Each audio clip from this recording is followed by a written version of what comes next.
आज महाराष्ट्र से महायुति में खटास की टकराव की खबरें आई। अजीत पवार के घर पर कल रात एक मीटिंग हुई जिसमें नवाब मलिक मौजूद थे।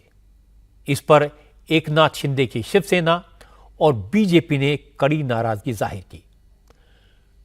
असल में कल रात अजीत पवार ने अपने घर पर एनसीपी विधायकों की एक मीटिंग बुलाई थी जिसमें नवाब मलिक पहुंचे थे। नवाब मलिक पर मनी लॉन्ड्रिंग के आरोप हैं, दाऊद इब्राहिम की जमीन खरीदने के आरोप हैं।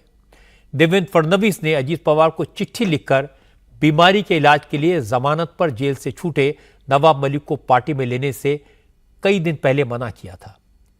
इसके बाद भी कल जब नवाब मलिक अजीत पवार के घर दिखाई दिए तो बीजेपी के नेताओं ने पब्लिकली ऑब्जेक्शन किया। बीजेपी नेता और महाराष्ट्र सरकार में मिनिस्टर सुधीर मुनगंटीवार कह रहे हैं कि देवेंद्र फडणवीस पहले ही रिटर्न में यानी लिखित में अपना स्टैंड साफ बता चुके हैं कि नवाब मलिक कबूल नहीं है और बीजेपी नवाब मलिक पर अपने सुर्ख पर अब भी कायम है।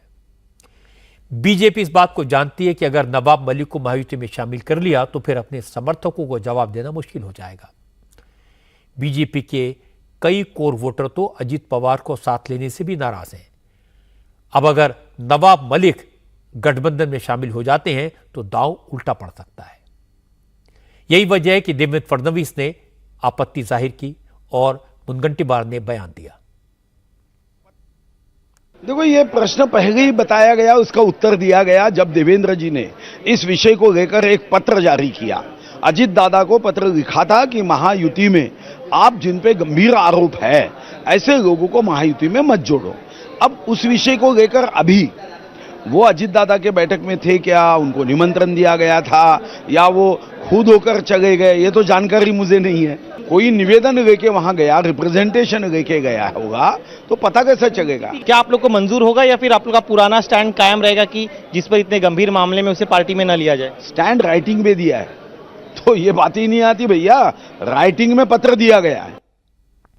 इस मुद्दे पर अजीत पवार से भी सवाल पूछे गए लेकिन वो जवाब देना नहीं चाहते।